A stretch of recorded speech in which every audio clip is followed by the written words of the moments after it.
Hello everyone, welcome to Dr. Rajesh Biogenesis Chemistry Academy, Hyderabad, Telangana State. In this video, we are going to discuss about what is a even reaction. So, even reaction is nothing but unimolecular elimination reaction. Most probably, it is known as elimination reaction. So, this reaction also known as a unimolecular kind of elimination reaction, and it is approximately similar to SN1 type of reaction. So, there is a slight difference between even as well as SN1, but almost all the starting reactants, intermediate as well as formation of a property and almost all nature of solvent is remain same, but only thing is reagent and formation of a product. Okay. So, here SN1 reaction we are using aqueous potassium hydroxide, but here we need to use a base. So, the key difference between even as well as SN1 reaction is it is a substitution reaction and it is a elimination reaction. So, here we can use selective starting materials like this. See, here we are using a tertiary alkyl halide. Similar to SN1, here also we are using a tertiary alkyl halide in presence of alcoholic potassium hydroxide. This is alcoholic potassium hydroxide. In case of SN1, we are using aqueous potassium hydroxide. Right now, we are using alcoholic potassium hydroxide. And finally, see, there is a formation of a carbon-carbon double bond like this. So, this is the elimination product. Elimination means loss of hydrogen and halogen, loss of water molecule is known as dehydration, dehalogenation, dehydrohalogenation, that all are belongs to eliminations like this. Okay. So, this is a even reaction, and what is the mechanism and what is the difference between SN1 as well as even related to mechanism we will discuss. Okay. So, see the mechanism involved in this reaction. We know SN1 reaction forms a carbocation intermediate, here also approximately same. So, here first step C. Now, I am using a reagent which is OH minus Cl now. So, we are using alcoholic potassium hydroxide. The key difference in this one is it is completely basic in nature. It is a base, it is not a nucleophile. So, based on the solvent which we are using, now the reagent is going to be acts as a base or it may be also acts as a solvent. If you use aqueous potassium hydroxide, that is nucleophilic in nature. Now, this base never takes proton from this particular hydrogen. Why? Because due to very soft basicity. So, then what happens, see here, alkyl halide undergoes self ionization. When alkyl halide undergoes self ionization, see, you may expect a carbocation. This is approximately similar to SN1 reaction. Approximately it is similar to SN1. Similar. Okay. So, after getting this, this is very slow step. Okay. In next step, what happens? See, now I am using our base. Base have a tendency to remove this proton. Once if this proton is removed, now it will take this proton and this bond is completely migrated like this. And finally, see here this carbon, there is a double bond formation, and this CH3 will be as it is over here. And finally, see there is a loss of hydrogen as well as hydroxy group. And here this is belongs to first step here. Now, it is a non-concerted reaction. First step is a formation of carbocation, second step is a loss of hydrogen, finally you will get olefin. So, we can say it is completely a non-concerted reaction. So, what it means actually, what is a non-concerted? Non-concerted means if any reaction completes more than one step.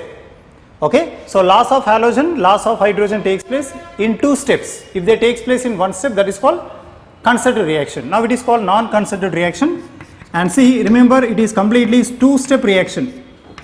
I am saying it is a two-step reaction. First step is a slow step, second step is a fast step. In slow step, there is a loss of halogen is observed. So, due to loss of halogen, there is a formation of a carbocation like this. Now, this reagent is not used in first step.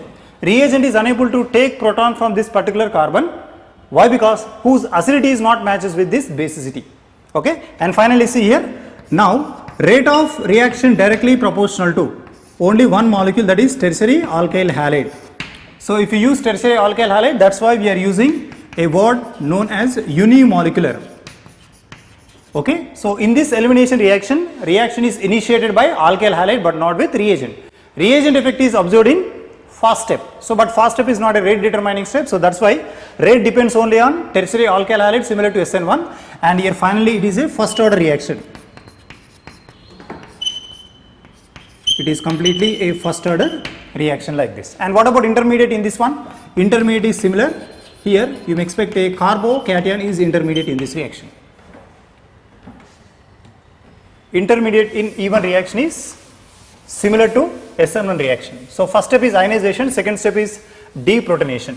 Okay, and here in this particular reaction, after losing proton, molecule is readily adopting olefin. Now this olefin stability should be greater than carbocation stability. You need to remember this point. Key point in this one is the resultant olefin stability always greater than, okay, you need to remember this, carbocation. Okay, so how olefins are going to be stabilized? Olefin stability completely explained by hyperconjugation. Now I am taking olefin. This olefin stability completely explained by hyperconjugation. So this video already I given, you just go through it, how to explain a hyperconjugation. So as number of hyperconjugation increases, stability increases. So greater the stability of olefin, greater will be the hyperconjugation. So the key point in elimination reactions is the olefin stability should be greater than carbocation stability. Okay, and in this reaction we are using a polar solvents. Polar solvents are going to be used in this one. Okay, and whatever base is there, that base should be a soft basic in nature. It is not a nucleophile, it is a soft base. So due to presence of aqueous layer, basicity cannot be used properly. So it is a soft base. It is not a nucleophile, it is a base. Okay, so that's why this proton is unable to take, this base is unable to take proton from this particular carbon. After losing halogen, there is a formation of a carbocation.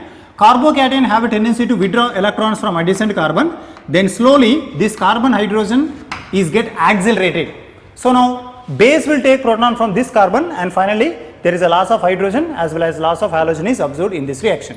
And if you see the reactivity order, iodine is preferably eliminates as compared to bromine, then followed by chlorine as well as fluorine. And if you see the reactivity order, tertiary alkyl halide is preferred as compared to secondary, then followed by primary, and then alkyl halide respectively, like this. Okay, so this reaction there is a possibility of showing a rearrangement. Rearrangement is a common fragment here. So you may expect a rearrangement of carbon skeleton. Okay, and most probably E1 reaction, not only this, alcohols also participate in this reaction. So it is readily follows Sage-Jeffs rule. It is readily follows Sage-Jeffs rule. Okay, so what is a Sage-Jeffs rule? Sage-Jeffs rule is nothing but formation of a more stable olefin is called Sage-Jeffs rule. Okay, after formation of a stable carbocation, eliminate hydrogen from adjacent carbocation, which will give more number of substituted olefin. Why? Because more substituted olefin stabilized by hyperconjugation. That is called hyperconjugation and Sage-Jeffs rule. Okay, so I will give one example. Now go through it. See, this is CH3 and here hydrogen. Now I am giving here one halogen. See, here I am using alcoholic potassium hydroxide. Remove this halogen first. Okay, after removing this halogen, adjacent carbon 2 methyl groups are present. Here one methyl and here one methyl group is present, and see, this is one. Now after getting a initial carbocation, check whether any adjacent carbon have a tendency to give more stable than this carbocation. Now we have a tendency to see by migrating this hydrogen. Hydrogen migrating from here to here, you will get tertiary. But if you migrate this methyl from here to here, that is called secondary. So already secondary is there, so we need to get more than this. So this is called 1,2 shift. This 1,2 shift is also called Whitmore shift, proposed by Sir Whitmore. That's why it is called Whitmore shift. Hydrogen migrates from here to here. After migration of that hydrogen, now you may get CH2, then followed by CH3. Now see, you will get stable carbocation. Then you can apply Sage-Jeffs rule. Two rules we need to apply. One is Sage-Jeffs rule, other is Hofmann rule. Hofmann rule for limited molecules only we can apply. We can't apply more number of times Hofmann, but we can apply for more molecules Sage-Jeffs. Why? Because Sage-Jeffs will give stable kinetically controlled olefin. Now after formation of stable carbocation, remove hydrogens from adjacent carbons which carry less number of hydrogens. So see, this carbon having 2 and it carry 3 hydrogens, here also 3. So these two are similar, but this is different, having only 2 hydrogens. So finally see, we can remove hydrogen from here. This hydrogen I represented like this. Remove this hydrogen, and finally see, you may get a tri-substituted olefin. So this tri-substituted olefin, if you see here CH3 and here one more. Okay. So alpha carbons, 3 alpha carbons and here also 3 alpha carbons, total 9 hyperconjugations are expected. This is more stable. This is called states of elimination. And here one more, after formation of stable carbocation, here this will be eliminated. And if it is eliminated from above direction, you may get CH2 and here you may get CH2 followed by CH3. That is the answer. Okay. So here see alpha carbon, if you enclose this will carry 3, 2, you may expect 5 hyperconjugations in this one. So that is called shades of role. For even reaction, intermediate is carbocation and we need to follow always shades of role. So one more example I will explain with respect to this. I think you can get much more information by using this example, how to predict answer based on reagent only. Only based on reagent you need to predict the answer.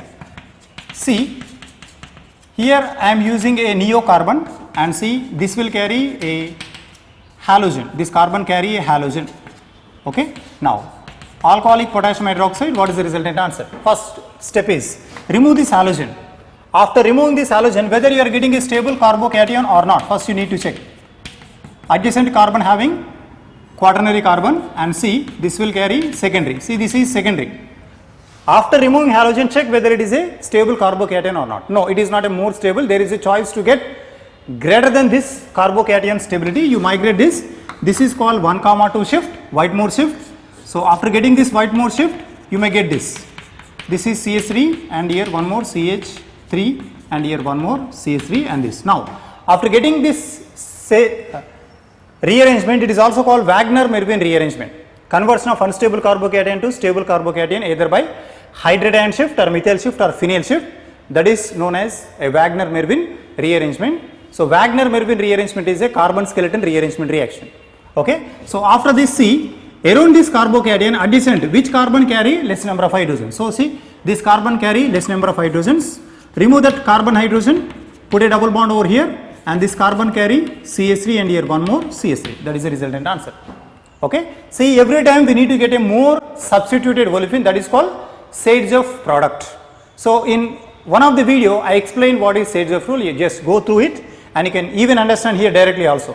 Without knowing that rule also you can understand what is a shades of rule. Okay. Now just go through this and try to predict whether there is a rearrangement is possible or not. See, I am writing a carbon which carry halogen and here I written pH, phenyl group is given. Now I am saying aqueous to alcoholic potassium hydroxide is given. So what will be the product? Now observe carefully whether it is a rearrangement reaction or not. See, this carbon carry phenyl, after removing this halogen you will get a carbocation, here hydrogen is present. Now the question is whether you will make rearrangement, otherwise can you remove proton from here directly. Question is, if I migrate this methyl you will get secondary, if you migrate this hydrogen you will get secondary, but see already you got benzyl. When benzyl is present, no need to go for rearrangement. Here rearrangement is not possible, but shades of rule you can apply. This carbocation we need to remove hydrogen here. So finally see, you may get a double bond towards left side as well as right side carbon. Finally you will get phenyl. That is the answer. If any choice is there, then only you need to rearrange. Otherwise you can eliminate proton after formation of a stable carbocation initially. Okay. Now see, this carbon I written hydrogen and here it is pH. Now here I written CH3 and here one halogen I written. Now can you predict the answer? Alcoholic potassium hydroxide. Just go through it. Now here halogen is present, remove this halogen. After removing this halogen, see here already phenyl is present. Now this is CH plus and this is CH3. Carbocation is readily formed here. Now can I migrate hydrogen, phenyl or methyl? Suppose if I migrate hydrogen you will get secondary benzyl. If I migrate methyl, primary benzyl. So here migrating group is definitely hydrogen. Why? Because this migration will give stable carbocation. So what is a stable carbocation? Secondary benzyl. This is CH2 followed by CH3. After getting this, which side carry less number of hydrogen? Definitely minimum one hydrogen is required. See, don't apply here. This carbon doesn't have any kind of hydrogen. Here no hydrogen is present, so we can't remove from this side. Here 2 hydrogens, here 1 hydrogen, 3 hydrogen is there, remove from this side. So if I remove from this side, 2 hydrogens become 1 hydrogen and here this is CS3 and this becomes phenate. Okay. So, one example I will explain by taking a cyclic rings. See, here I am taking a cyclohexane with a proper substitutions like this. See, I used halogen and here I used hydrogen and methyl group here. Now, alcoholic potassium hydroxide. So, sometimes they will give directly like this without projecting the halogen. Okay, they will give methyl and here they will give halogen. First, what is the step here? Remove this halogen. Now, you will get a carbocation, this cation. Now, this hydrogen migrates from here to here. Why? You will get tertiary. So, after getting this tertiary, see here 2 hydrogens are present. So, you can use either this side or this side. Now, this hydrogen is migrated here and see finally you may get a double bond. This is a Sage-Zuff elimination reaction which follows E1. E1 means approximately, remember, it is also follows a dehydration reaction even. Loss of water also you can expect. This is last example, just go through it. Here I am taking a cyclohexane having a halogen and alkyl parts. Alcoholic potassium hydroxide, remove this halogen. Now you will get a carbocation. Now this is not a more stable. Why? Because adjacent there is a choice of migrating methyl group. Now methyl migration will take place. Now you will get a stable carbocation. Here you will get positive charge. Later on remove this hydrogen from here to here. Why we are removing from right side? So that you can get more substituted olefin. So if I remove this hydrogen, it is eliminated in the form of H plus, and finally see you will get double bond like this. That is your resultant answer. Okay. Like this we can expect many examples are there. Ring expansion, ring contraction, dehydration reaction, dehydrotosylation. Okay. And you can also go for methylation reaction, demethylation reactions, dehalogenation reactions. Okay. Like that many elimination reactions, if they proceeds with a carbocation, definitely follows Sage-Zuff rule. So in one of the video I explained what is Hofmann rule even. If you can also go for Sage-Zuff rule, you can compare Hofmann versus Sage-Zuff when you can apply. Okay. You can also go through E1, E1CB, etc. Like advanced reaction as well as highly standard basic reactions we are going to upload regularly. Only one thing is we require your support. So if you like this video and try to share this video, put a comment in comment section, and you can also make a comment about which kind of topic you are interested. Even that topic also we are going to be uploaded for the classes so that it can help for the poor people. Okay. Thank you for watching this video.